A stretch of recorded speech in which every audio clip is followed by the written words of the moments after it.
Turner was a slave who led a bloody rebellion against American slave traders in August 1831. The infamous revolt leader was born on the 2nd of October in 1800. He was from a West African ancestry line of Ghana. Born into slavery, Turner's father was believed to have escaped to freedom when he was a young boy. His name, Nathaniel Turner, was given to him by Benjamin Turner, the white slave owner he had close ties with. His grandmother was one of the Coromantee people, which was the English name given to Akan slaves from Ghana. Nathaniel Turner was taught to read and write in the early stages of his life, a rare thing for slaves in Virginia, where he was raised. Religion was also a deep tie for Turner. He often quoted Bible verses and held sermons, even holding sway over whites with his oratory skills. He was nicknamed the Prophet by the locals in his county. From his youth, Nat Turner claimed to have visions from God. These visions led to Turner absconding from his master one morning and later returned back to his master's slave yard due to what he was told by God in his dreams. Turning 28 years of age, Nat Turner shared his vision with a fellow slave, whom he told that God has instructed him to rebel against the slave owners and help lead a rebellion for the freedom of other slaves.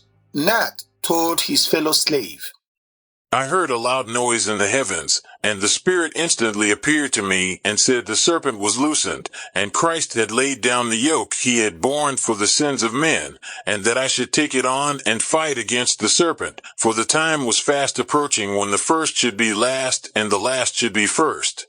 And by signs in the heavens that it would make known to me when I should commence the great work, and until the first sign appeared I should conceal it from the knowledge of men, and on the appearance of the sign. I should arise and prepare myself and slay my enemies with their own weapons. Nat Turner was sold to another owner. The following year, there was a solar eclipse, and Nat Turner took that as another sign from the heavens to begin the rebellion he dreamed of 2 years ago. With 4 trusted men, he began to plan the uprising for Independence Day in 1831. However, Nat Turner fell ill and the uprising was put on hold. On August 13, 1831, another weather event happened in the skies, and Nat Turner used that as the final signal that it was time for him to begin his rebellion. So on the 21st of August, Nat Turner and 6 other slaves met to plan his attack. In the wee hours of the morning, Nat Turner and his selected slaves murdered his new masters and their entire family. The group went from house to house, killing white families in their slumber. Eventually, Turner's group grew up to 40 slaves. Later, on August 22nd, 1831, the group marched towards the town of Jerusalem. The whites by then were alerted of the slave rebellion and met them with weapons. Outgunned and outmanned, Turner's group scattered and largely escaped. After hiding and clashing with the white militia throughout the day, Nat Turner's men killed up to 55 white slave owners. Nat Turner remained on the run until October the 30th of 1831, when a farmer by the name Benjamin Phipps found him hiding in a hole covered with fence rails. Finally caught by the authorities, he sat in the county jail and was tried and sentenced to death by hanging on November the 5th of 1831.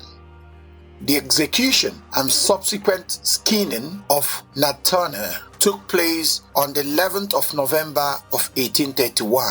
Because of the uprising, white slave masters took out their vengeance on innocent black people, killing close to 200 of them. Even slaves who were in other parts of the United States of America were accused of being part of Nat Turner's plan with no proof, and they were also executed. As expected, the oppression of slaves worsened in the aftermath of Nat Turner's rebellion.